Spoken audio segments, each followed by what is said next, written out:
Prepare-se, você está prestes a entrar para a nossa Lista Negra! E hoje nós estamos com uma convidada super especial, que é a Keila Laís, doutora Keila, gente. Doutora!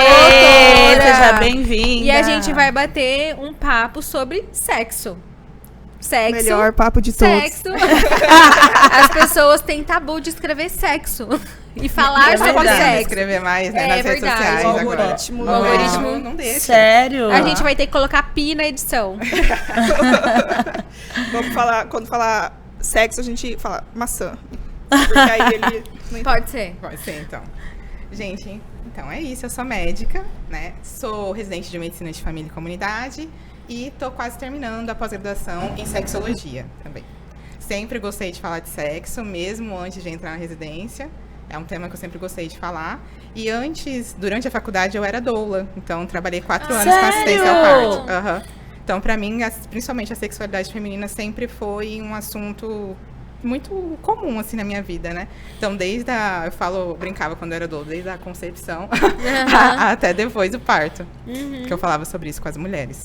E antes da gente começar, eu queria saber um pouquinho de quem é a Keila, de onde que você veio, quantas vezes você tem, não precisa falar a idade, né? Mas assim. Se não quiser. Eu vou falar porque eu inclusive, sou uma pessoa que gosta de fazer aniversário. Ai, então, sério? eu sou esse tipo de gente. Nossa, desde os meus 25 anos eu odeio. Eu tenho 26, 2 anos. Ai, meu Deus.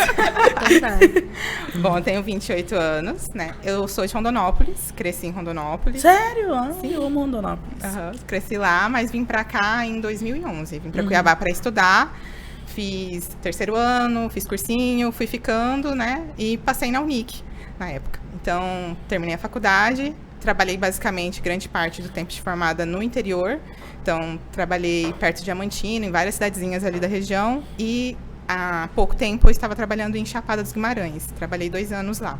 Saí recentemente porque, né, realmente tinha outros planos. Um deles era realmente terminar a pós-graduação e começar a residência, né, de medicina de família. Bom, gosto de gatos, igual a gente tava brincando. Verdade. Nem percebi. Nem percebemos.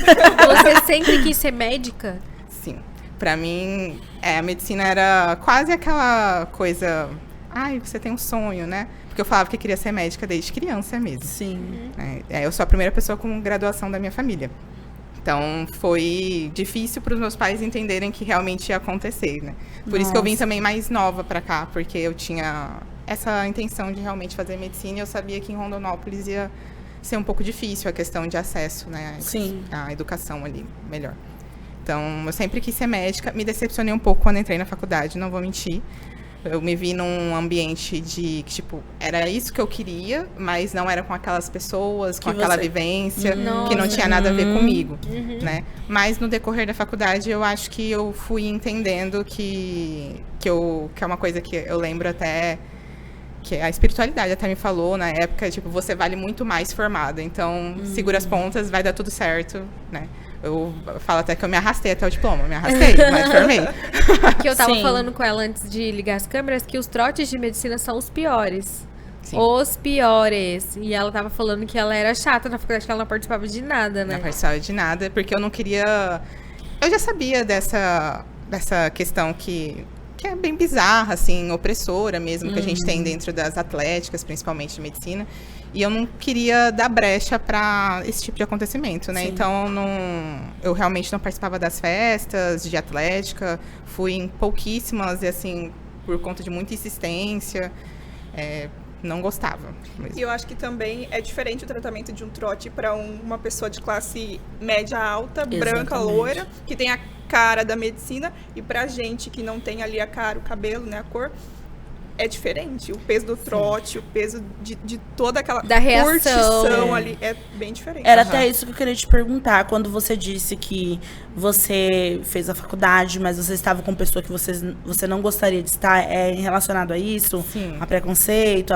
Obviamente, gente, medicina é um curso caríssimo de se fazer em faculdade particular e muito difícil também em faculdade pública para você conseguir. Isso é uma realidade, infelizmente.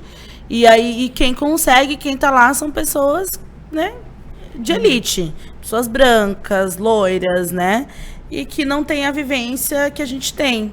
E aí, eu queria perguntar se foi isso, foi em relação a isso que você Foi, em grande parte foi isso, porque eu realmente me vi num lugar que eu não tinha representatividade nenhuma, Sim. não vi pessoas que eram parecidas comigo, e nem em vivência, nem na cor da pele, nem na orientação sexual, em nada. Na sala que eu entrei, pelo menos era assim, eu entrei numa turma e depois eu tranquei a faculdade por quase 1 ano e tive que ficar na turma dos meus calouros, na época, né? E antigamente tinha muita vergonha de falar isso, até eu falava, meu Deus, eu reprovei e tal. Mas hoje em dia eu falo, foi a melhor coisa que me aconteceu. Por quê? Eu não teria conseguido terminar a faculdade se eu não tivesse ido para a sala dos meus calouros. Porque apesar de não ter pessoas negras, em sua maioria, nessa sala, tinha muito viado sapatão. Nossa turma! Em Use! casa. Tinha principalmente sapatão. Era uma sala que tinha muita menina bi e sapatão. E tinha alguns garotos que eram gays. E pelo menos eu me vi ali de alguma Com forma. outras minorias. Exato. Então, existia uma certa empatia maior dessas pessoas em alguma coisa comigo. Apesar de não ter empatia nada com a raça, né? Era difícil, às vezes, até para as pessoas que eu era próxima falar, então, isso que aconteceu não é porque a pessoa não gosta de mim, é racismo. É porque é racismo. Mas, por exemplo, é mais fácil de você explicar para uma pessoa que já sofre uma opressão o que é uma opressão do que para quem é muito privilegiado, óbvio. Né? Exatamente. Então, foi uma turma que eu me identifiquei mais, consegui, por exemplo, ter colegas durante o meu período de faculdade e foi mais tranquilo para formar. Nossa, graças a Deus que você reprovou. Não, hoje em dia eu penso assim, Graças a Deus. Graças a Deus, realmente. Porque eu não conseguiria. Era uma sala extremamente, assim... O suco do que você tem de ideal do que é a medicina. Eu sei bem, amiga. Era lá, ainda mais em Mato Grosso. Ainda né? mais aqui, isso que eu ia falar, ainda mais aqui em Mato Grosso, né? Como é que você escolheu a sua especialização? Então, quando eu estava na faculdade, no final da faculdade, até pela minha história de ter sido doula e tal, eu queria muito ser ginecologista. Então, eu formei com a ideia de vou fazer residência em ginecologia e obstetrícia. Durante o período trabalhando, eu percebi que, assim, amo essa área, mas é até maturidade mesmo que faz isso. Porque você não vai fazer uma especialidade só porque você gosta. Você vai fazer porque isso tem que ser de acordo com o ideal que você tem do que você quer pra sua vida, né? De rotina, de tudo isso. E eu não quero ter uma rotina de uma vida de uma ginecologista obstetra. Então, não era o que eu queria pra minha vida. E aí eu escolhi fazer medicina de família, sempre trabalhei com atenção primária, que é postinho de saúde e tal, sempre gostei dessa área, sempre me interessei durante a faculdade por saúde da população negra, saúde LGBT, né, estudar sobre hanseníase, são áreas que a gente estuda muito na medicina de família. E a parte da sexologia é porque eu sempre me vi, enquanto ginecologista, trabalhando com essa área, quando eu pensava em ser ginecologista, né, já trabalhando com sexualidade. Porque é uma questão de realmente, eu sempre tive muita afinidade por esse tema. Eu era a pessoa que as pessoas... Pergunta pra Keila isso daqui que ela vai saber. Era difícil. Eu tenho uma dúvida sobre alguma coisa relacionada à sexualidade. As pessoas já perguntavam pra mim, isso desde que eu era mais nova. No meu caso, é produtos de sex shop. Quando alguém não sabe, pergunta pra Bruna. A Bruna sabe. Aí eu, queridos, então é assim que se usa. Vamos ter que fazer um vídeo, então, Bruna, porque se eu abrir a minha gaveta, a gente vai fazer assim. Meu Deus, meu sonho! Meu sonho! Sim, eu já falei, mas se eu fosse gravar um vídeo, tipo, só mostrando o sex toy, eu ia dar um vídeo realmente interessante. Você tem que fazer. Sim, Nossa, vamos mostrar produzir ali. conteúdo, realmente. Eu comecei a ter acesso a esse tipo de conteúdo, de produtos, porque eu sou publicitária e do ano passado pra cá eu comecei a fazer o marketing de um sex shop. E eu simplesmente não sabia absolutamente nada sobre o nicho. Nada. Eu, tipo, zero. A galera se diverte comigo lá na agência, porque eu faço altas perguntas. E eu lembrei de um episódio, eu tava no ensino médio, e a professora, eu estudava a vida inteira em colégio público, aí nesse ano, a minha mãe, tipo, entrou meio que um processo com meu pai e falou que se ele não pagasse escola particular pra mim, ela ia na justiça, porque ele não pagava pensão, enfim. Aí eu fui estudar no colégio particular. E tá lá a professora mostrando um livro de história e a criança tava saindo, né? Eu falei assim, gente, como assim a criança não nasce pela bunda? Eu virei a piada o ensino e médio e até hoje eu encontro as minhas amigas do ensino médio. E aí, seus filhos saíram por onde? Seus filhos saíram cagados? Eu não sabia. Meu Deus. Sério. Não, e isso porque é não muito era falado, né? fruto da educação que a gente tem. Em casa não é falado sobre isso. Com certeza. Uma das partes, eu acho que dentro do estudo de sexualidade que eu mais gosto é a educação sexual mesmo. Eu sempre gostei de falar sobre temáticas educativas e tenho muita afinidade para falar com adolescente, que é uma coisa que ninguém gosta. Ninguém pode falar com adolescente, né? Eu lembro, inclusive, que na época da faculdade, quando a gente tinha que fazer tipo, trabalhos, assim, de educação em saúde, era com adolescente, tipo, ninguém queria fazer tanto, pelo amor de Deus, não. Aí ia lá e eu falava com os adolescentes. E até tive alguns projetos até no CPA, na época que ainda a CUFA era ativa, de educação sexual para adolescente lá e tal. Porque eu acho que isso é o que muda tudo, né? Em como a gente vai, não só que a gente pensa, às vezes, em educação sexual, evitar filhos, evitar doenças, né? Sim. Mas você não vai querer, por exemplo, evitar uma doença se você não tem apreço pelo seu próprio corpo, se você não conhece seu corpo. Não adianta eu virar para adolescente e falar, mas você tem que usar preservativo, porque senão você vai pegar uma doença. Gente, as pessoas não usam preservativo porque é ruim usar preservativo. Porque todo mundo prefere transar sem preservativo. Existe um motivo para isso. Se a gente não aceitar que existe um motivo para transar sem preservativo e lidar com essa realidade e conversar sobre isso a partir dessa perspectiva, que qual é a perspectiva? Ok, não é a coisa mais interessante, por exemplo, transar com preservativo. Mas você vai ter que fazer escolhas, porque, né, é uma questão de maturidade, você vai ter que escolher porque você gosta do seu corpo, porque você tem que se cuidar, porque realmente você tem que prestar atenção em você mesmo. É outra abordagem, né, das pessoas. É segurança, né, e autocuidado também. Exatamente. Porque comigo mesmo, a minha adolescência, a minha infância e adolescência, a minha mãe não falava sobre sexo, sobre, enfim, sobre nada disso. Muito menos sobre doenças sexuais, transmissíveis sexualmente. Então, tudo que eu aprendi, ou foi ouvindo alguém falando, foi minhas amigas conversando, ou foi que eu tava curiosa, fui lá e fui atrás. Igual produtos de sex shop. Foi eu que era curiosa mesmo, fui atrás, fui experimentando. Menina, eu já peguei aquela bolinha de sensação, eu não sabia que é só na região externa, coloquei lá dentro, filha. Fiquei 2 dias mijando verde. Foi assim, juro! Eu achei que eu tava morrendo. Eu fiquei assim, meu Deus do céu, e agora? Eu fui na médica, a médica falou assim, a sorte é que o seu sistema imunológico tá muito bom e você não pegou nenhuma vaginose, não vai dar candidíase, nada. Só tome esse remedinho aqui, mas não faça mais isso. Então, hoje eu sei, entendeu? Que é só ali a massagem externa e tal. Mas, assim, existem pessoas que passam por situações de vulnerabilidade mesmo por falta de conhecimento, por falta de estudo ou por conta do tabu de falar sobre sexo. Sim. Tem idade para falar sobre... Gente, não é. Hoje em dia... Você vai incentivar, né? Se você falar sobre isso, você vai incentivar com que as pessoas façam sexo. É porque, assim, no caso... Quando eu menstruei a primeira vez com 13 anos e minha mãe já me deu anticoncepcional pra tomar e eu não sabia. Ela falava, não é pra não dar cólica. E eu tomava, eu não sabia. E aí, mas só que, porque assim, ela engravidou muito cedo. Minha mãe engravidou na primeira relação que ela teve com meu pai. E ela passou um karma, assim, de sofrimento durante vários anos. Então ela morria de medo que isso acontecesse comigo.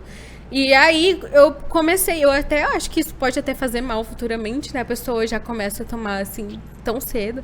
Mas eu perdi a verdade bem tarde. Mas eu falo assim que pra que eu não precisava tomar? Era só ela sentar e falar, vem aqui, diz ele. É o seguinte. Vamos conversar. Sim. Ou até mesmo levar, ou pelo menos hoje em dia, né? No posto, você consegue levar ali o adolescente que tá entrando ali na fase menstrual pra ter um aconselhamento, pra ter a cartilha do adolescente. Não precisa você direto já, toma essa pastilha aí, minha filha. Não, meu Deus do céu, não faça isso. Mas eu acho que é por conta também da época que ela foi criada, né? Das conversas. Também, sim, do trauma. Minha mãe tinha o trauma. Ela é apaixonada pelos netos, eu tenho 2 filhos, mas ela tinha pavor, era muito a Rochelle. Como que é que ela falava? Você tem filho? Eu não vou cuidar de um bebê. A minha mãe era muito isso. Nossa. Isso foi eu. Eu, assim, morria de medo. Morro até hoje de gravidez na adolescência, porque quem ia na escola fazer as instruções dava-se um terrorismo pra gente, principalmente pras meninas, que isso ficou em mim. Gente, eu sou traumatizada com a gravidez na adolescência. Sim, nossa, eu lembro também no meu ensino fundamental, gente, eu tava no 7º ano, 7ª série. Já 7ª série.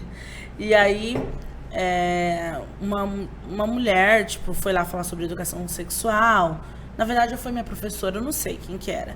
E ela foi falar sobre não ter dilatação suficiente, que tinha que fazer aquela... Como é que é o nome do processo que faz para poder... É um corte que faz, né? Antigamente fazia, chamavam de pique ou episiotomia. Ainda isso. Fazem isso. Aí mas ela não falou com esse termo, ela falou tem que cortar. Vai rasgar. Vai rasgar. E aí você quer isso pra sua vida? Cara, e eu assim, eu criei um medo, sabe, um medo tão grande em relação a isso. E aí depois, né, muito tarde, quando eu fui... Realmente, eu comecei a estudar mais, ver documentários, assim, com uns 20 anos, gente, de verdade. Mas falando desse pique é horrível, é uma violência mesmo. A minha primeira gestação, eu tava desempregada, eu não tinha plano de saúde. Foi pelo SUS, foi maravilhoso. As meninas do postinho da Varginha me atenderam maravilhosamente bem. Só que no dia do parto não era lá, foi no hospital. E o cara, assim, tava saindo normal, o médico cortou. Gente, eu já tinha lido que tem que perguntar, pedir permissão pra mulher. Não, ele só foi e cortou. E isso dói, horrível. É uma dor horrorosa que fica por vários meses. Você tem dor na relação depois de muito tempo ainda. É uma violência muito grande. Já na minha segunda gestação, eu já tava trabalhando, estabilizada. Eu escolhi a minha médica. Então, assim, foi outro tratamento, né? Mas foi péssimo. Isso é uma violência e dói mesmo. É horrível. Sim. É bem comum, principalmente com mulheres negras, não fazer anestesia para fazer nada. Pra fazer, né, o que é o pique, nem outros procedimentos. Um corte, gente. Eu só ouvi o barulho. Tac! Eu falei, é uma violência obstétrica. É a episiotomia. Inclusive, viva a denúncia e tudo mais. É uma violência obstétrica. Porque hoje em dia a gente não consegue ver nenhuma evidência que justifica você fazer cortar mais. Depois costura. É horrível. E quando eu, por exemplo, passei pelo estágio na faculdade, já não se fazia mais. Eu já tinha lido sobre isso. E olha que eu sou uma pessoa esclarecida, estudada, passei por isso. Imagino quem não tem informação. Exatamente. É bem comum. Por exemplo, igual a gente tá falando sobre gravidez, né? Eu fiquei 2 anos no mesmo posto de saúde, trabalhando como médica no mesmo posto de saúde. E aí, eu peguei ali uma população na cidade de Chapada. Primeiro que as pessoas conhecem uma outra Chapada, né? A Chapada do Turismo, e tem uma Chapada que é de quem mora lá, né? Sim. E eu peguei a população do meu PSF, tinha uma parte que era rural e uma parte de população muito vulnerável ali da cidade. E a questão da gravidez, gente, as mães até levavam, a família às vezes até levavam para orientação. As meninas começavam a vida sexual muito novas. Isso é comum, inclusive, é cada vez mais comum se começar bem mais cedo a vida sexual. E o problema, na minha opinião, não é transar. O problema não é você começar a sua vida sexual mais cedo. O problema é realmente você começar sem instrução nenhuma, né? Sim. E muitas delas, inclusive, achavam que ter filho era algo bom para elas, porque elas poderiam sair de casa, por exemplo. Elas poderiam... Um passaporte, né? Elas poderiam ter a família delas, morar com o cara que elas estavam. A maioria dos caras depois davam no pé, óbvio, como a gente já conhece. Mas é uma ideia de que a maturidade viria com a gestação, né? E engravidavam muito novas. Outras realmente não faziam ideia de como não ter um filho. Eu sempre fazia uma pergunta no pré-natal. Da primeira consulta até a última consulta de pré-natal, eu fazia a mesma pergunta do cabeçalho, que é: depois que você tiver esse filho, você quer ter outro? Aí, digamos que ela fale, não quero. Eu já perguntava, e o que você vai fazer para não ter outro filho? Eu jogava a pergunta para ela. Por quê? Eu queria saber o que ela sabia sobre contracepção, porque a partir do que ela sabe, aí eu vou desenvolver um diálogo com essa paciente para entender o que ela pensa sobre não ter um filho. Porque para algumas, por exemplo, elas não querem, elas têm uma ideia, por exemplo, de que DIU, né, é abortivo. Né? Eu preciso entender de onde vem essa ideia. Foi alguém que te contou? É uma questão religiosa? Para eu poder desconstruir essa ideia. Porque lá na cidade, a colocação de DIU era realmente, assim, relativamente fácil. A gente conseguia liberação em 45 dias, 2 meses, para colocar um DIU de cobre pelo SUS. Então, era muito tranquilo e evitaria, às vezes, essa mulher fazer uma laqueadura, né, que é uma cirurgia depois de uma cesárea, depois que já fez a cesárea, assim, é outra cirurgia grande, de grande porte.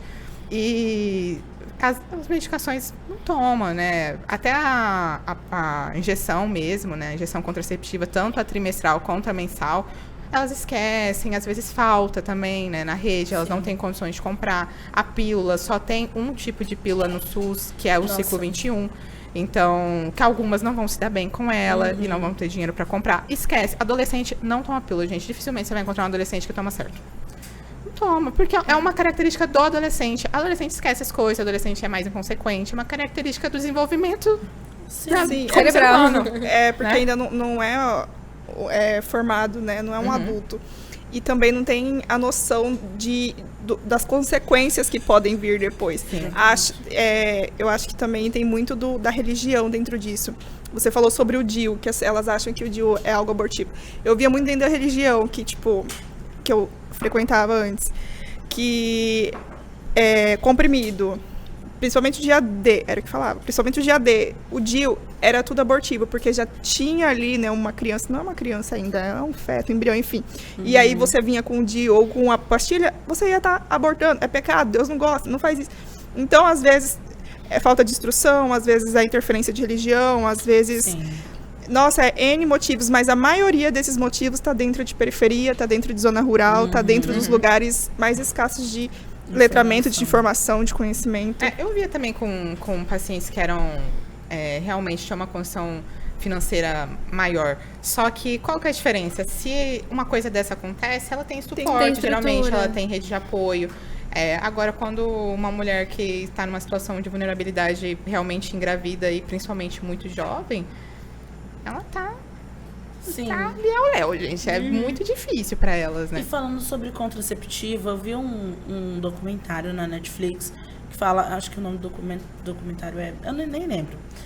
Mas é muito bom. Ele fala tudo sobre sexo e aí um episódio é só sobre contraceptivo. Como que a indústria de farmácia, de medicamento, ela é muito machista e dominada por homens, né? Sim. Tanto que o contraceptivo feminino, ele prejudica, não sei, foi o que foi dito no documentário, né? A maioria deles prejudicam muito o corpo da mulher, oferecem muitos efeitos colaterais. E tudo bem, enquanto o contraceptivo masculino já existe, mas não é tão falado, não é tão estudado ou tão divulgado. Não tem um interesse em desenvolvimento. Porque parece que a responsabilidade é só da mulher. Mas, por exemplo, quando um cara vai transar com uma mulher, vai transar e, primeiro, ele não fala sobre camisinha. Em nenhum momento ele pega a camisinha. Eu falo... Só o fato de você ter que falar, olha, vamos usar camisinha, já fala sobre ele, já fala sobre essa pessoa. Porque, quer dizer, na cabeça dele, não passa e passa o quê? Não tem problema. Não é problema meu, entendeu? Então, ele não falou sobre camisinha, você falou.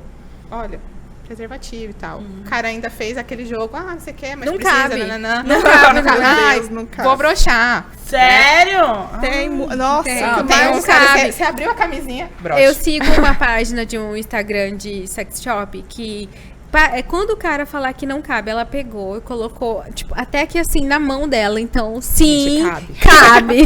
Cabe. Ela pegou uma marca de camisinha e colocou. Cabe. Então, só de não existir, por exemplo, essa preocupação não passa pela cabeça deles. Porque não é um problema deles se você vai engravidar ou não. Mas depois ela vai vir atrás de mim, vou ter que... Gente, não é um problema deles, vai pensar em R$300. Né? Eu lembro que uma das coisas que meu muitos deles, né? pai falava que eu não pago pensão porque eu não vou sustentar a vagabunda. Sempre que a minha mãe sempre trabalhou. Mas ele falava que não queria sustentar ela, sabe? E é muito isso. A gente acha que R$300, gente. A gente fala com a maior parte dos homens que você conhece. A maior parte deles não sabe quanto custa o pacote de fralda. Não sabe. A maior parte deles não sabem nem, por exemplo, que se a mulher não conseguir amamentar, o que faz? Compra o quê? É leite ninho que dá pra criança? É leite de caixinha? Eles não sabem. Eles não sabem que há uma fórmula que custa 60, 80, às vezes R$100 uma lata, dependendo da necessidade do bebê. Eles não fazem ideia de quanto custa uma criança. A maior parte dos caras, inclusive, que estão numa relação monogâmica, têm filhos, eles não sabem quanto custa o colégio, eles não sabem quanto custa o médico, eles não fazem ideia de qual é a rotina da criança, porque é pregado que não é problema deles. Então, infelizmente, às vezes até eu tinha pacientes, por exemplo, que usavam preservativo, por exemplo, usavam muito certinho, e elas vinham pra mim e falavam, mas eu quero outro método. Aí eu falava, mas você não usa preservativo corretamente, né? Porque existe também uma coisa das pessoas pararem de achar que também preservativo é método contraceptivo. Preservativo é método contraceptivo também. Você pode usar preservativo para isso, usado corretamente. Mas eu não consigo confiar nele. Eu não consigo confiar no cara que eu vou transar. Inclusive, a gente teve que fazer uma lei no Brasil, que é se o cara tira a camisinha durante o ato sexual, é crime. É crime. Gente, isso deveria ser óbvio, mas precisa ter uma lei pra isso, Sim, porque pra é resguardar. recorrente. Né? Não se faz uma lei se não tem história. Então, se tem história, é porque é realmente recorrente. E é uma agressão sexual também, né? Sim, é uma violência É sexual. uma violência sexual. Eu vi uma série, a série I May Destroy You, muito boa essa série, tá na HBO. E aí mostra essa situação, né? Mostra que, tipo assim, ele tira no meio do ato, né? E realmente isso é tido como uma violência sexual, porque realmente é uma violência sexual. Sim, você não pode escolheu fazer isso. Não, a relação, ela é consensual. A partir do momento que é consensual, tudo tem que ser consensual. Tudo. E usar camisinha, contraceptivo, não é que a gente tá falando pra você sair dando pra todo mundo. Se você quiser, ok, opinião sua, né? É uma coisa que tem que resguardar você mesmo, né? Sim. Até é bem comum, às vezes, mulheres que nem têm uma vida sexual com muitos parceiros e tem muita certeza que não quer engravidar, né? Vira uma neura mesmo, uma coisa, igual a gente tá falando, o medo de engravidar, vira uma coisa na nossa cabeça, porque é óbvio que isso vai virar um peso pra gente, porque você não tem com quem dividir esse peso. Só resta pra você, ou você é a única pessoa que pensa nisso, que resolve, que vai ficar testando o método, vai ter que lidar com os efeitos colaterais. Realmente, a pílula tem vários efeitos colaterais. Alguns são toleráveis para umas, outras não toleram bem, né? Assim como o DIU também, algumas vão tolerar bem, todos têm efeitos colaterais, né? Quando a gente vai escolher um método, a pergunta que você tem que se fazer é quanto tempo você quer ficar sem engravidar, a primeira, né? Para você saber se você vai ter um método de curta ou longa duração. Depois, o que para você não é tolerável dentro dos efeitos colaterais. Sim. E o que você espera de, tipo, efeito extra dessa contracepção, né? Por exemplo, eu não quero de efeito extra. Eu não quero que diminua a minha libido, né? Então, provavelmente, você não vai usar um método hormonal, vai ter que usar um método hormonal de baixa dose, porque a tendência de métodos hormonais com doses mais altas é que você realmente tem uma libido diminuída, né? Sim. Então... E só um adendo aqui... Tirar não é tirar, como que fala?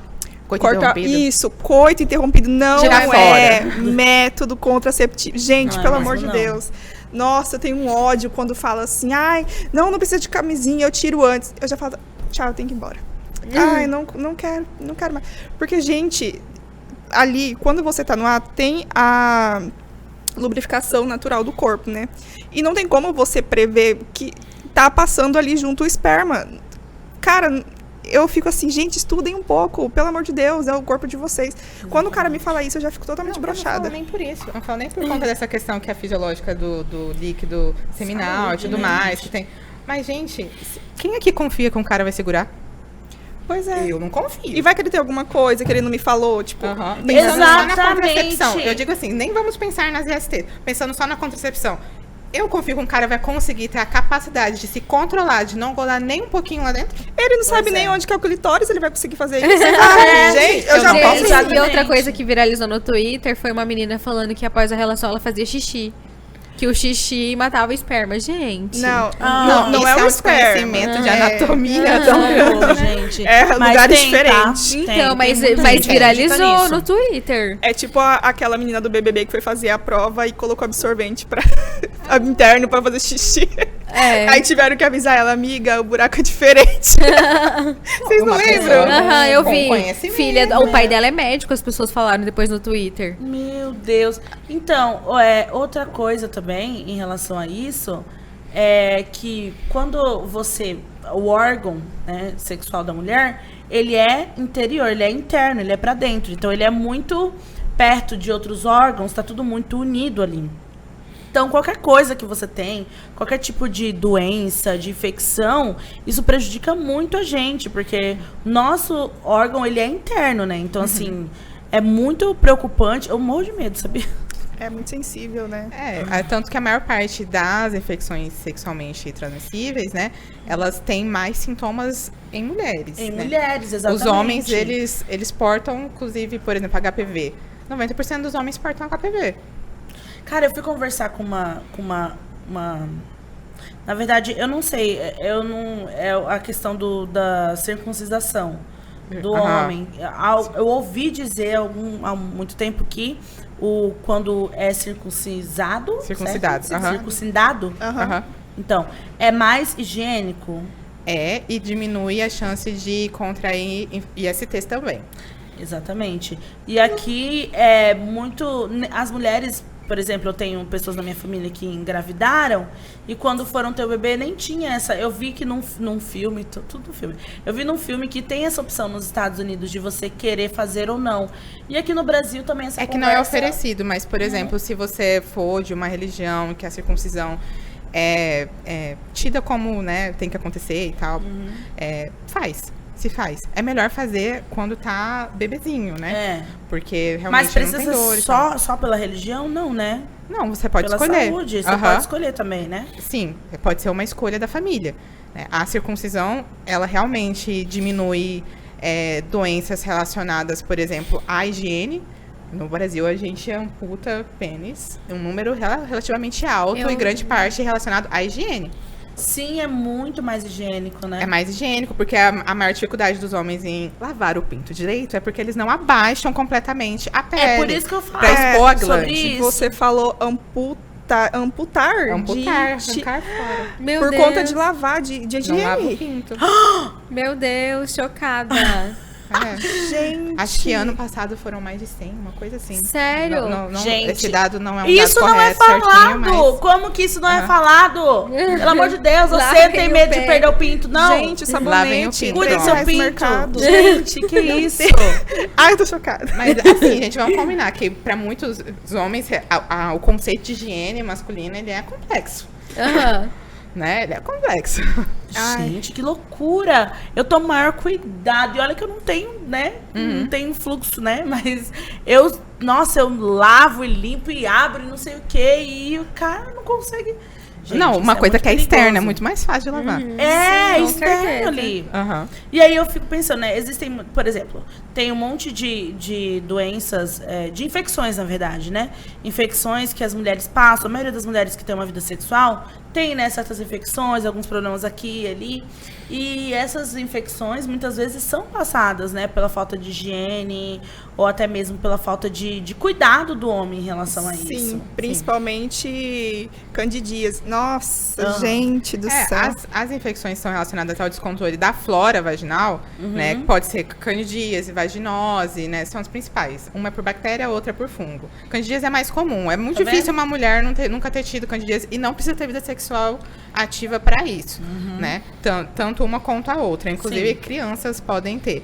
Mas a maior questão é o desconhecimento de cuidados mesmo com a região, porque eu falo assim que, enquanto mulher, diferente de homem, homens são instruídos a se tocarem muito novos.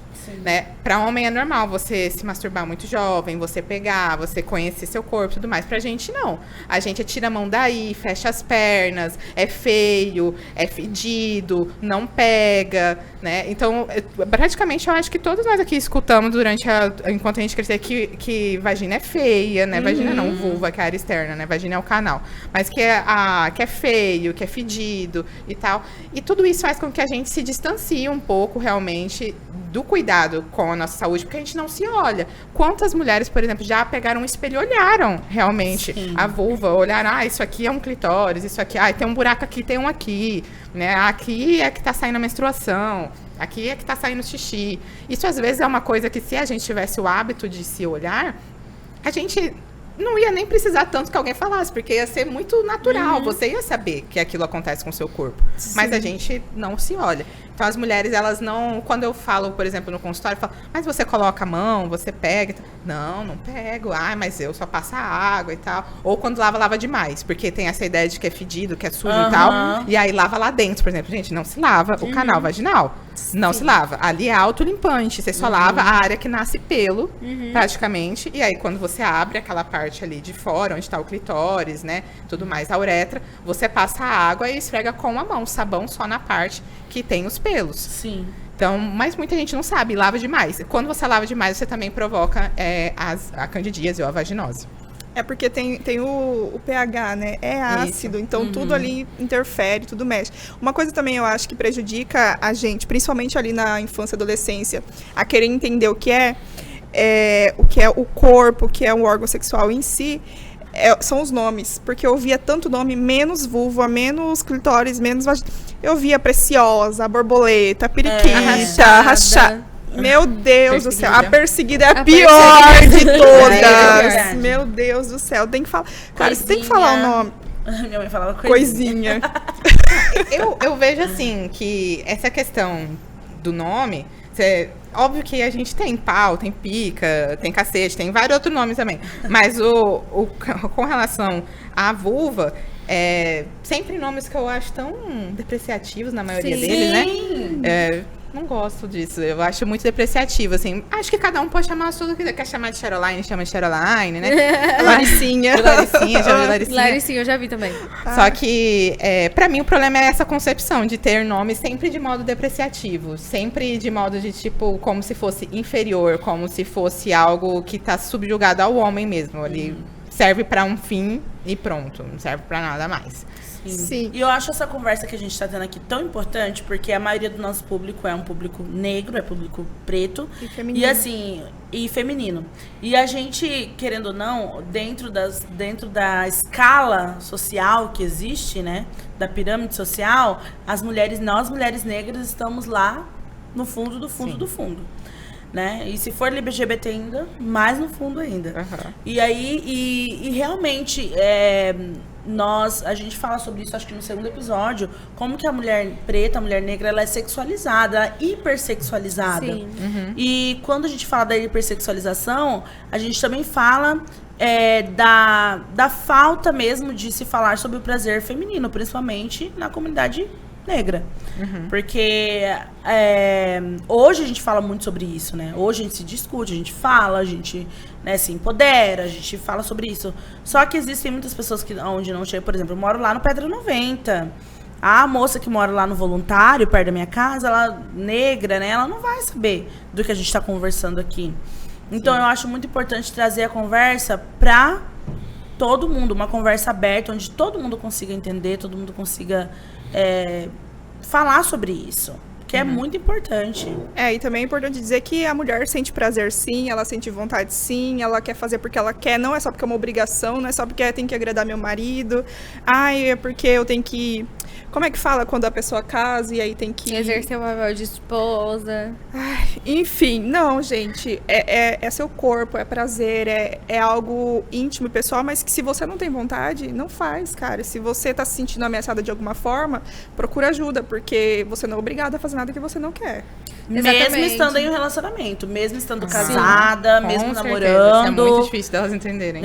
Gente, não é a sua obrigação, não é não. Estando em relacionamento, não estando em relacionamento, não é não. Não quero, hoje eu não quero, não tô no fim, não tô no clima, não tô afim, não tô no clima, e tem que ser entendido assim. Até não porque é porque eu sou casado, que eu tô namorando, que você tem essa obrigação. Eu acho que até você vai explicar com mais propriedade, a mulher, ela tem um período fértil, onde a vontade dela tá ali mais, né, mais presente.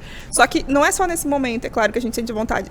Só que a gente também tem o período que a gente não quer fazer nada, que a gente tá com cólica, tá com ali, a barriga tá inchada. Cara, tipo, é difícil entender que não, hoje não dá, sabe? Não tô afim. Eu acho que, principalmente em comunidades assim, de periferia, a gente não vê muito falando sobre isso, sobre o prazer feminino, sobre os períodos, os ciclos e sobre a vontade, né, do feminino. Tipo, você tem muita recorrência disso nos postos de saúde? Sim, é bem comum, por exemplo, eu realmente faço essa pergunta quando eu faço uma consulta e tem uma queixa. Geralmente a queixa é assim: doutora, você podia passar um remedinho para eu ter mais vontade, tá com um pouco mais de fogo. E geralmente a queixa elas querem isso para o companheiro. Então, assim, para eu estar mais pro meu marido, porque eu não tô tendo desejo pelo meu marido, tudo mais. Aí na hora que elas fazem essa pergunta, eu já falo logo: ele te chupa? Eu já meto essa logo. Sim. Então, assim, ele te chupa? Você goza? Aí, tem que ter um estímulo. E você vê na cara dela quando ela fala bem assim, goza. Aí eu falo assim, tem certeza? Aí eu pego e explico pra ela: olha, não tem remédio que eu passe aqui que vai resolver a sua vontade de não dar para o seu marido. Porque você talvez só não queira dar para o seu marido. É simples, né? Ela, mas é porque ele fica cobrando. Então eu falei: olha aí o que você tá me falando. Você tá querendo transar com ele porque ele te cobra. Aí eu já pergunto: ele lava uma louça? Ele pede pra transar com você de manhã. Quando chega do trabalho, ele lava uma louça? Ele coloca as crianças pra dormir? Ele faz uma massagem no seu pé? Então, além do estímulo, você, né, além do estímulo que é super importante, ainda também tem essa, porque tem gente que, mas ela é dona de casa, ela não faz nada. Gente, passa o dia inteiro lavando, limpando, cuidando de criança, cozinhando. Isso cansa, gente, chega de noite, você só quer dormir.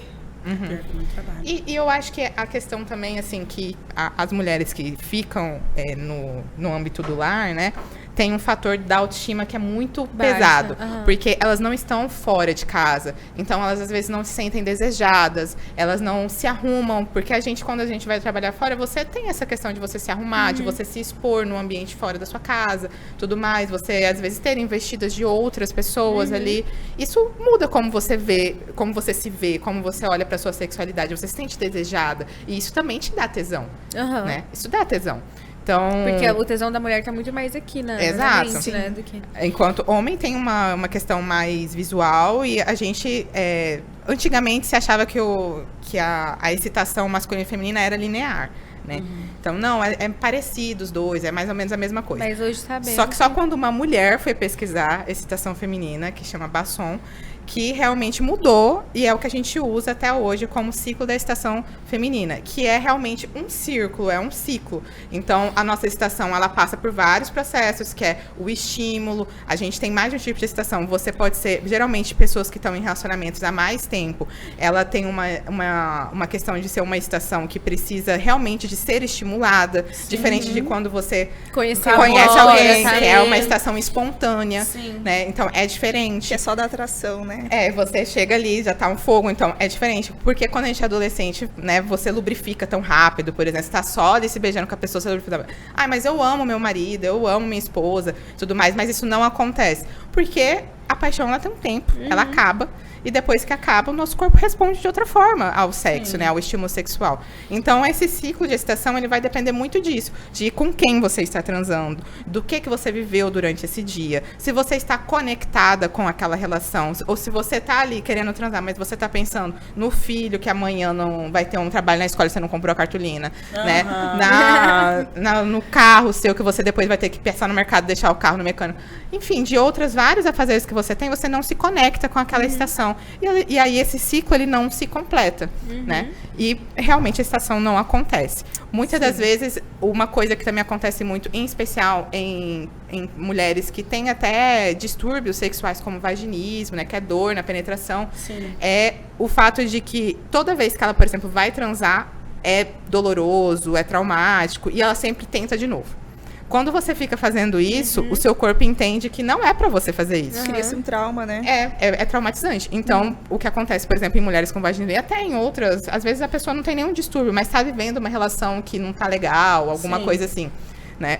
Toda vez que você, por exemplo, vai transar, você não lubrifica o cara, mesmo assim, penetra, por exemplo. Né? Você não tá lubrificada, você não tá pronta, seu corpo não tá preparado, às vezes nem sua mente tá. E ele vai lá e penetra. Toda vez que faz isso, você vai passar realmente não ter uma lubrificação efetiva. Porque o seu corpo vai começar a prever que aquilo vai acontecer. Né? Na hora que você tá ali, se você começa, inclusive, já a pensar, vai doer, vai ser desconfortável, você não vai se conectar com a sua excitação e realmente não vai acontecer, vai ficando cada vez pior. Isso acontece muito em relações, tipo, casamentos, quando a gente trabalha com casais, terapia sexual com casal, a gente vê muito, geralmente a queixa a gente não está transando, né? Eu vou para terapia sexual porque não transamos. Ou é isso, ou meu parceiro, minha parceira tem um fetiche, um desejo que é incomum e eu não sei lidar com isso. Geralmente é as principais queixas, né, na terapia sexual de casal.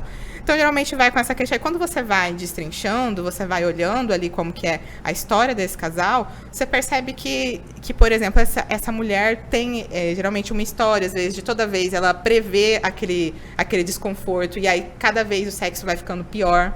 E aí ela passa a não querer transar. Aí ela passa, por exemplo, a evitar o sexo, dormindo mais cedo, dizendo que tá cansada, dizendo que tá com dor de cabeça, inventando desculpas, né? O que é muito ruim, porque você passa a criar ali uma mentira entre o casal e que muitas vezes a sua parceria sabe que você tá mentindo, né? Então, aí depois a parceria já cria um outro problema, que é, mas será que o problema é comigo? Será que eu sou feio? Será que não sei o quê?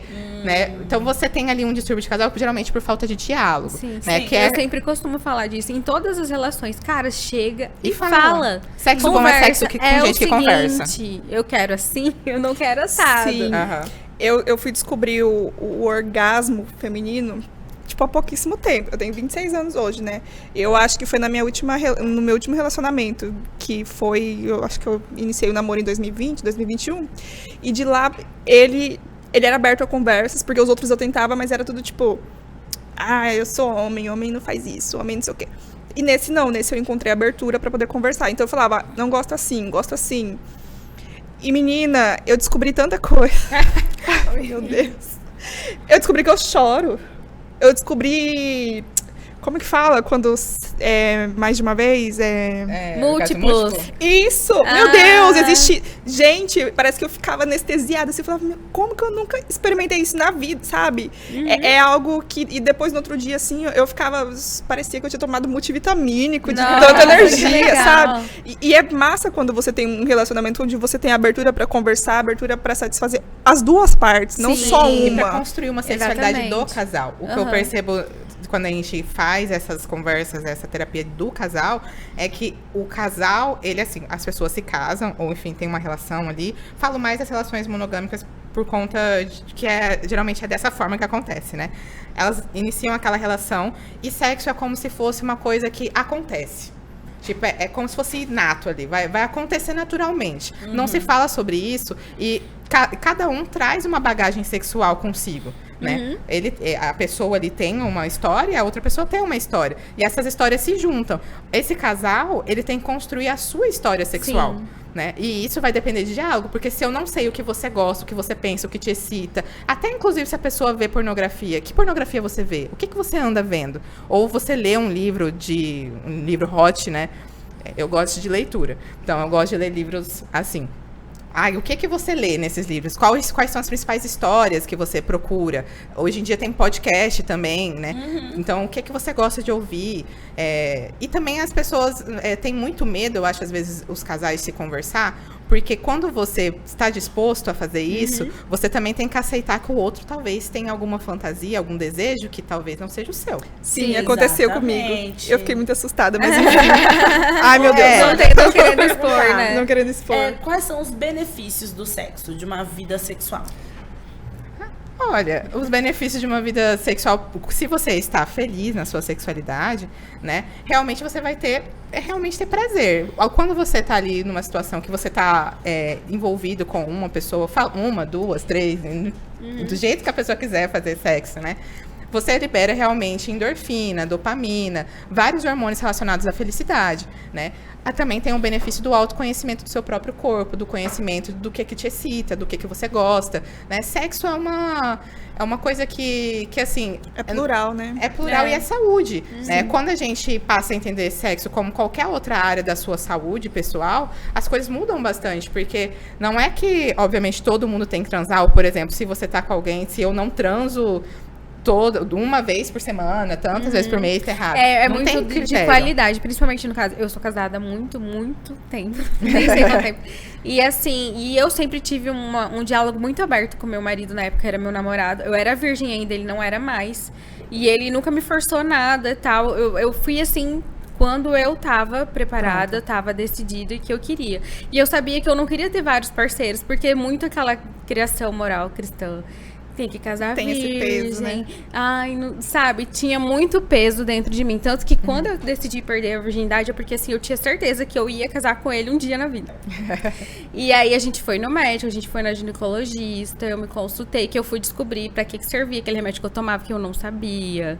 Então, e a gente teve muito essa conversa. E aí eu ficava pensando, meu Deus, onde que vai enfiar isso? Não tem espaço. Eu tenho um ditado, se Deus fez, é porque cabe. Mas, sabe, como que vai ser? Nessa minha última experiência, eu vi que eu não fico só ali na penetração, sabe? Eu consegui chegar ao orgasmo sem ter penetração, porque sexo é o corpo, sabe? É excitação, é várias coisas ali, um conjunto. E aí, quando eu via que não precisava só ali eu ficar aturando um cara que queria achar petróleo, furando poço, eu achei também a descoberta do mundo. Eu achei incrível, cara. A maioria das mulheres não vai gozar com penetração. Isso que aconteceu comigo. E a maior parte das que dizem gozar com penetração, elas não estão gozando porque é a penetração em si. É porque o clitóris é um órgão externo e interno, né? A parte do clitóris, ele fica como se fosse um Vzinho, assim, né? Então, a parte fica externa ali e uma parte interna, o clitóris, assim como o pênis, ele também se enche de sangue, ele também fica maior, né? Túrgido, que a gente fala. E aí, as terminações nervosas é quase o triplo da cabeça do pênis. Então, sério? Mais de 9.000 terminações nervosas. O pênis tem, acho que no máximo 3.500, uma coisa assim. Então, é realmente muita terminação nervosa. Por isso que, inclusive, às vezes, algumas mulheres não gostam de estímulo local em cima do clitóris, porque é muito sensível, né? Para algumas é muito sensível. Então, a questão é que se esse clitóris, às vezes, do jeito que penetra, a forma que é o pênis, se é mais para cima e tal, pode facilitar de estimular esse clitóris na parte interna. Então, ela tá gozando por estímulo clitoriano também, mesmo sendo por penetração. Né? Ou às vezes é pela fricção também, porque ela tá com a penetração, mas, por exemplo, tá numa posição ali que fica roçando o clitóris, né? Então ela tá gozando também por estímulo clitoriano, apesar da penetração. Pouquíssimas mulheres vão gozar com a penetração puramente, assim, né? Isso é uma coisa que muitas mulheres só vão descobrir quando elas se masturbarem, né? Porque a forma, eu sempre digo pra todas, inclusive mulheres chegam falando, eu tô sem libido e tal. Você precisa se masturbar. Você quer melhorar a sua libido, você quer saber como você gosta, você quer melhorar o seu desejo, você precisa se masturbar. Se a gente for além, você precisa ler sobre sexo, pensar em sexo. Eu não tô transando com meu companheiro, com a minha companheira. O que eu faço? Pense em sexo. Você precisa pensar em sexo, porque o nosso dia a dia a gente não pensa em sexo o tempo todo, né? Então, quando você começa a ver coisas eróticas, quando você começa a conversar com essa parceria sobre erotismo, mandar uma mensagem no meio do dia, conversar sobre isso, falar o que você gostaria que a pessoa fizesse com você, né? Tudo isso faz muita diferença para você construir um erotismo e construir uma sexualidade com essa pessoa que você está querendo transar. Então, sexo não é, assim... na hora ali, né? Isso, tipo... e sexo não é uma coisa... obviamente, ela é física, é quase instintiva em certas partes, mais ou menos, né? A gente tem o desejo, é quase instintivo hormonal. Mas como se transa, o jeito que vai ser melhor para você, isso é construído. É construído socialmente, é construído por quem conversa com você, a forma que você se toca, a forma que você se olha, se você usa sex toy ou não, né? Uma coisa que é da minha experiência, por exemplo, que é muito diferente de muitas outras pessoas, é que quando eu tive a minha primeira relação sexual, eu já tinha gozado. Eu já me masturbava. Então, quando eu tive a minha primeira relação sexual, eu não senti dor, porque eu me masturbei enquanto estava tendo a penetração, por exemplo. Eu gozei na minha primeira relação sexual e foi ótimo. Não foi uma coisa que eu achei, sabe, traumática, igual muita gente falava. E pra mim, a melhor parte era, porque eu realmente, quando eu fui pra essa primeira relação sexual, eu sabia o que me fazia gozar. Eu sabia qual era o jeito que tinha que tocar, qual era a posição que talvez seria melhor. Tudo isso faz diferença. Eu sempre gostei dessa parte, desse autoconhecimento. Eu sempre realmente gostei de me masturbar. Eu acho que é uma coisa que é muito saudável, que as mulheres deveriam ter como um hábito, porque a gente parece que é um hábito masculino, né, se masturbar. Não é. Parece que só homens podem fazer isso. O dia que vocês conhecerem o golfinho e o polvo, vocês vão saber que não é só homem. Juro, comprem, se vocês não sabem, não usaram nunca, usem o polvo, que ele é o sugador, e o golfinho, que ele é o vibrador, né? Meu Deus do céu. Já me expus muito hoje. Eu sou a pessoa que às vezes, assim, meio do contra. Eu não gosto de sugador. Sério? Meu Deus, como assim? Eu já comprei mais de um, porque eu falei, gente, será que é a marca? Será que é o jeito? Será que o negócio tá forte demais? Mas é porque eu acho que a minha questão mesmo é que eu não gosto daquele estímulo tão localizado ali. E o sugador, o negócio é babado? O negócio bem certinho ali. Eu não consigo, eu não me vejo me masturbando, porque eu acho que sexo é muito a troca, sabe? Tipo, Mas eu e meu parceiro. É uma troca com você mesma. Não acho que seja legal. Mas você já tentou construir isso Não, eu acho que é muito mesmo pela formação que eu tive, que o prazer, ele é compartilhado, você e a pessoa. E eu nunca consegui me imaginar nesse lugar de masturbação. Isso é bem comum. E eu até tenho, e também já li conteúdos que falam que a pessoa que ela se vicia ali na masturbação, ela não consegue chegar ao ápice quando ela estiver com a outra pessoa, porque ela pensa nela, nos desejos dela, em como ela quer, e aí a outra pessoa fica... Mas todo mundo pensa em como quer antes de gozar. Eu acho que isso aí o homem faz desde sempre, né? Mas assim... Por exemplo, quando você tá ali no ato sexual, você tá próximo ao orgasmo, você tá pensando no seu orgasmo. Você tá pensando que, nossa, se ele for só um pouquinho mais pro lado, se for só nessa velocidade, eu vou chegar lá. A gente pensa em si mesmo, porque é uma característica que isso vai acontecer, né? Eu acho que a questão da masturbação Com ou sem um parceiro, né? Isso, se você estiver se masturbando ou não, né? Você tá ali pensando no seu prazer. E é importante porque a pessoa tá pensando no dela. Sim, exatamente. A troca, ela tá... A troca não tá na hora você está pensando necessariamente no outro. A troca tá em você ter a disponibilidade para que o outro se sinta com tanto prazer quanto você enquanto você está ali transando com essa pessoa, né? Então, mas é muito comum as mulheres terem essa questão com a masturbação, porque a gente não foi ensinada a realmente se tocar, se masturbar. Ler conteúdos eróticos, por exemplo, para mulheres é muito difícil. A maioria começa, por exemplo... Eu falo mais da leitura porque eu não sou adepta à questão de pornografia, vídeos e tal, por várias questões. Até porque é muito sexista, né? A maior parte do conteúdo produzido. E tem uma questão de violência muito grande na produção desses conteúdos. Então, assim, as leituras eu acho muito mais interessantes. Você tem histórias diferentes, muitos desses livros são escritos por mulheres, então é diferente a perspectiva de sexualidade. E aí eu sempre falo para as mulheres, talvez você não tentou se masturbar, ou você tenha uma dificuldade com a masturbação, porque você não tem um contato muito grande de pensar em sexo sozinha, né? Eu penso em sexo...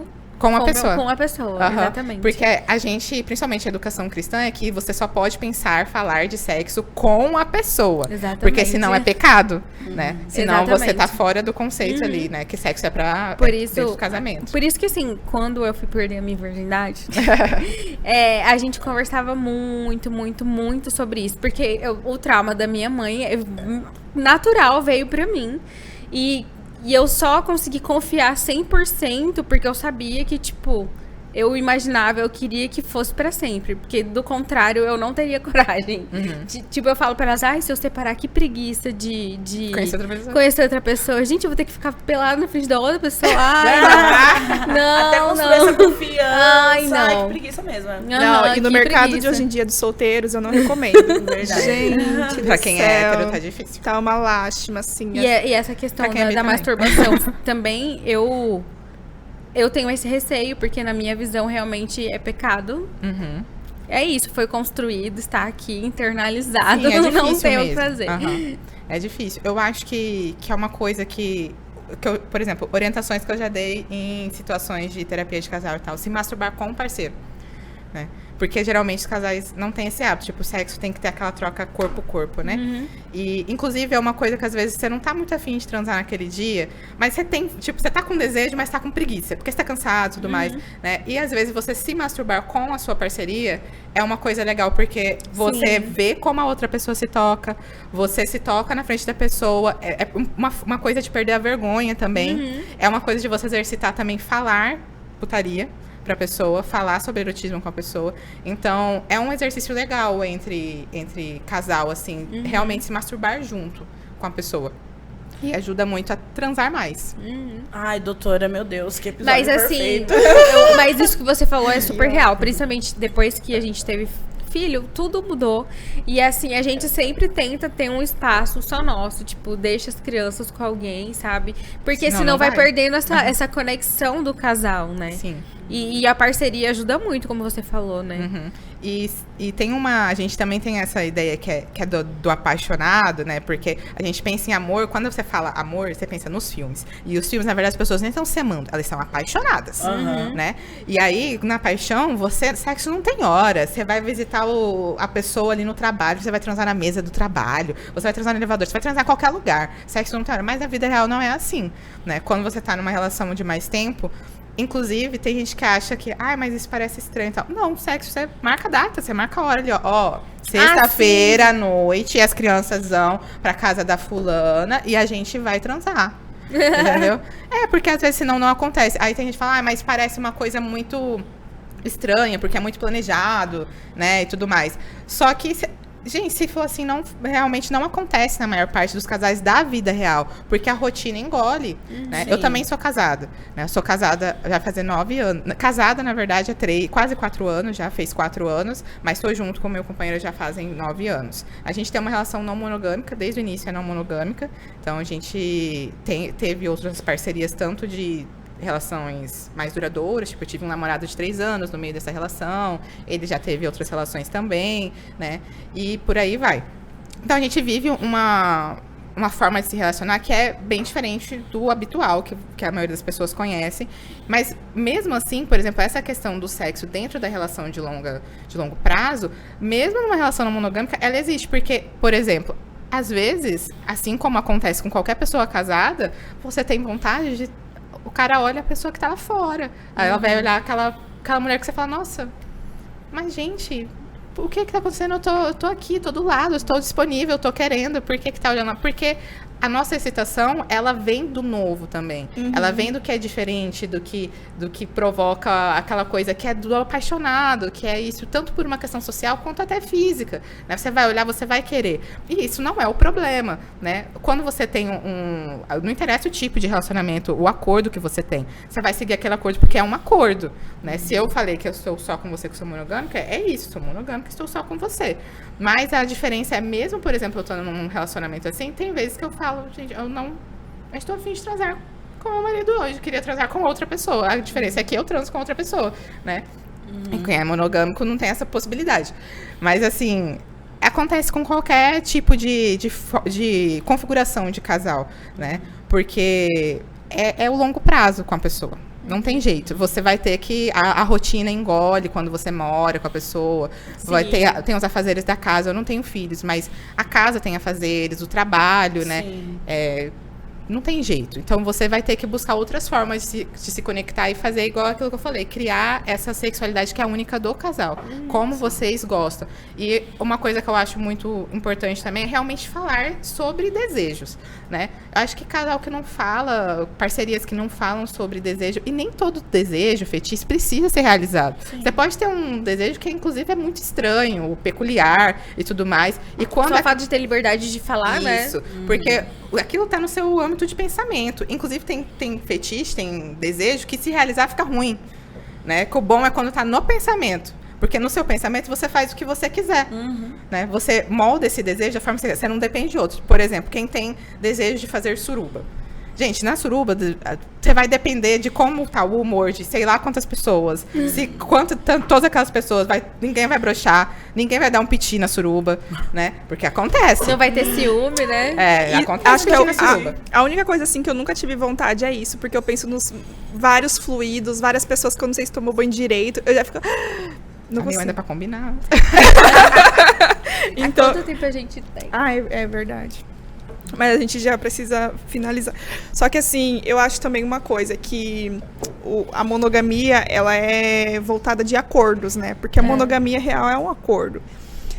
E também o desejo sexual, querendo ou não, ele vem de uma reação química do nosso corpo, do nosso cérebro, dos hormônios, enfim. Então, tem dias que realmente você olha pro seu parceiro e fala, ai, que droga, justo esse que eu fui escolher. Aí passa alguém ali mais interessante, seu corpo reage de uma forma diferente. Mas como você tem um acordo monogâmico, você não tem essa liberdade. Então, eu acho massa essa forma de se ver a relação de conversa, de diálogo. Você não precisa ser não monogâmico para isso. Eu vejo que casais que optaram pela monogamia são mais saudáveis quando eles não têm um problema para falar sobre isso. Por exemplo, aquele problema de, nossa, mas você tá olhando pra mulher que tá passando ali na rua. Não, isso é péssimo, porque... Você tá curtindo a foto. Não tem, por quê? Não tem como você controlar. Não tem. E vira uma noia dentro da sua cabeça, que é a noia dos ciúmes, né? Todo mundo tem ciúmes. Outra coisa que assim, tipo, eu pelo menos uma vez por mês, eu saio sozinha com as minhas amigas, vou fazer qualquer coisa. E eu também não tenho problema nenhum. Ele tem futebol 2 vezes por semana. Também eu não sou daquele tipo de esposa que fica, ai, não vai. E aí eu vejo que as esposas dos amigos dele não deixam no futebol, faz escândalo, vai lá. Eu, gente, não, porque eu sei que o dia que ele quiser trair, ele vai trair dentro de casa. Quantos casos a gente já não viu, né? Comigo, minha filha, você não lembra esses dias? Mas enfim, né? Então, e a gente tem que confiar. Eu não tenho outra escolha, eu tenho que confiar, eu vou fazer um diálogo. E assim, qual é a pior coisa que vai acontecer se a pessoa te trair? A relação fica tóxica, se você fica muito querendo amarrar e não sei o quê. E vira um problema dentro da sua cabeça também, que você leva pra sua rotina e que é tóxico, né? Não é nem mais, não vira só sobre o outro. E assim, eu sempre fico pensando, numa relação, na pessoa escolher ser monogâmica. Ok, a pessoa te traiu. Você tem 2 escolhas. Ou você termina, porque você escolhe que você não quer viver isso, você não quer lidar com isso. Ou você diz que vai perdoar, vai continuar com a pessoa. Vai mudar você ficar olhando o telefone dele antes? Vai mudar você ficar perguntando toda hora? Isso é libertador. Né? Não vai mudar nada. Se ele for te trair igual, e você só vai ter 2 escolhas do mesmo jeito. Não muda nada. Eu acho que eu falei de acordo por causa disso também. Eu tive um relacionamento que o nosso acordo era monogamia. Se ele não pode, eu não posso. Se eu não posso, ele não pode. Só que aí o querido, né, o bonito, foi e, tipo, esqueceu do acordo. E ficou com uma pessoa. E aí eu fiquei sabendo através dessa pessoa porque ela queria ser a única. Aí eu fiquei assim, como assim você pode e eu não posso? Eu acho que eu sempre falei com ele, cara, e aí, vamos tentar, vamos abrir, né, o relacionamento. Não, eu não acredito nisso, porque isso daí é coisa da mídia. Só pra um lado, né? Aí abriu só pra ele, sem me avisar, né? Eu acho que eu não perdoei, porque eu gostava muito daquela relação. Eu, por mim, não teria acabado, mas eu acho que eu só não voltei pra aquela relação porque foi fora do combinado, sabe? Tipo, ele se permitiu, enquanto eu não podia. Ele tava lá, né? Ele tava lá vivendo a vida dele não monogâmica sozinho e eu em casa confiando. Eu vou até mais fundo, eu não digo nem que é só confiança. Eu acho que dentro de qualquer acordo, quando a pessoa quebra um acordo, porque obviamente dentro da não monogamia tem certos acordos, né? Quando a pessoa quebra esse acordo e ainda se sente no direito de achar que tipo, tá tudo bem, ela invalida o seu desejo. Sim. Né? Que eu acho que é pior que só uma quebra de confiança. Tipo, a pessoa tá te invalidando. Ela tá dizendo que o fato de você também, por exemplo, desejar ter uma outra relação vai ser limitado ao querer dela. Só vai poder se eu quiser. Mas se eu quero, eu posso o que eu quiser. Entendeu? Então é um conceito de posse, é um conceito de validação. Que eu acho isso até pior do que só a quebra do acordo em si, né? Porque quando você quebra um acordo, tem uma coisa por trás do porquê você quebrou. Então, eu vejo que o maior problema, às vezes, dos casais não monogâmicos, primeiro é que dos casais monogâmicos as pessoas acham que porque iniciaram um relacionamento monogâmico não precisa falar nada, que está tudo já pré-estabelecido numa cartilha criada em algum lugar, que é tipo, se você está sendo monogâmico, traição é tal coisa, que é se você transou com alguém, ou se você beijou. Isso depende, para alguns casos, tem gente que se você curtiu a foto da pessoa, isso é traição, né? Tem gente que não, que inclusive se você até, sei lá, só beijou alguém não é traição. Mas se você transou é traição. Tem gente que, inclusive, que eu já vi que é só se você tiver outra família. Tem essa. Se deu dinheiro pra pessoa, se tá saindo do meu dinheiro, aí é traição. Se não tá saindo do dinheiro aqui de casa, não é traição. Então, gente, todas essas relações precisam ser conversadas sobre acordos. Não interessa qual é a configuração de relacionamento que você escolheu. Eu até falei, antes de terminar, eu falei, cara, se você tivesse me avisado, falar, tô com vontade, vou lá fazer. Era uma coisa, agora, da forma que aconteceu, sabe? Quebrando ali um acordo, quebrando a confiança, não deu. Mas assim, querido, perdeu, era só você ter falado. Enfim, pra finalizar. A gente tem a brincadeira que é um fato que mais parece uma fake, que os nossos convidados sempre contam. Gente, achei tão difícil isso. Mas nesse meio, eu acho que no meio da sexologia, eu acho que o que mais acontece é coisa inusitada. Sim. Olha, principalmente no entorno de desejos diferentes, eu já vi cada coisa. Exatamente, isso que eu ia falar. Você trabalhando, né, nesse meio e vendo vários tipos de situações, eu imagino que tenha muitas tem muita história. Assim, não, mentira. Mas, assim, fato sobre mim que parece fake, eu acho que é que eu era evangélica. Eu era crente. Nossa. E fui expulsa com da essa igreja. guia desse tamanho no pescoço, eu fui expulsa da igreja. Me conta, o que aconteceu? Eu transei, toda a igreja ficou sabendo que eu perdi a virgindade. Aí eu fui afastada da comunhão, né? Ninguém fala expulso, mas na verdade isso que acontece. Fui afastada da comunhão. Todos os pais falaram pros filhos dele que não eram pros meninos chegarem perto de mim, porque eu ia agarrar eles, que eu era uma mulher lasciva. Meu Deus. Né? E aí eu falei, eu que não quero vocês, estou dando no pé. Nunca mais pisei o pé na igreja. Nossa. Mas é isso, gente, já fui crente de participar do grupo de jovens, cantar no louvor. Nossa, que loucura. Eu também já fui, sabe? Eu já fui muito, mas eu era da igreja católica. Eu já fui, assim, de fazer como que é? Relacionamento ágape, sabe? Que, tipo, primeiro você conversa, tem autorização. Já fui desse nível. Na minha igreja era a corte. Ai, na minha igreja é é? corte. Na minha igreja da videira? Não era da videira, não. Era presbiteriana. Ah, tá. Ah, sim. Não, porque a videira ela não é assim. Mas eu que não te escolhi. expulsa. Mas você tem escolha de fazer corte. Tem pessoas que escolhem, não, eu vou namorar, beleza. Eu escolhi fazer corte. Mas no caso, eu não casei virgem. Porque eu perdi virgindade antes. O pastor vai saber agora. Mas eu não era da videira. Eu não era da videira ainda na época. Mas sinto muito por você ter passado por isso. É complicado, né, gente? Sim. Mas assim, eu achei esse episódio aqui incrível. A gente falou tanto, muita, mais de uma hora. E tem muita coisa que a gente ainda ficou de não fora, falou. que a gente ainda não falou É sobre. verdade. E que você precisa voltar aqui pra falar. Ai, me chama, eu adorei. Tem que ter um Pelo parte amor 2. de Deus, tem que ter um parte 2 desse episódio aqui pra gente falar sobre A gente mais pode colocar coisas. perguntas dos... Verdade. Tipo, Verdade. a das horas. Celular Adorei. Minha amiga quer saber. Eu tenho uma amiga de uma amiga, uma prima de uma amiga.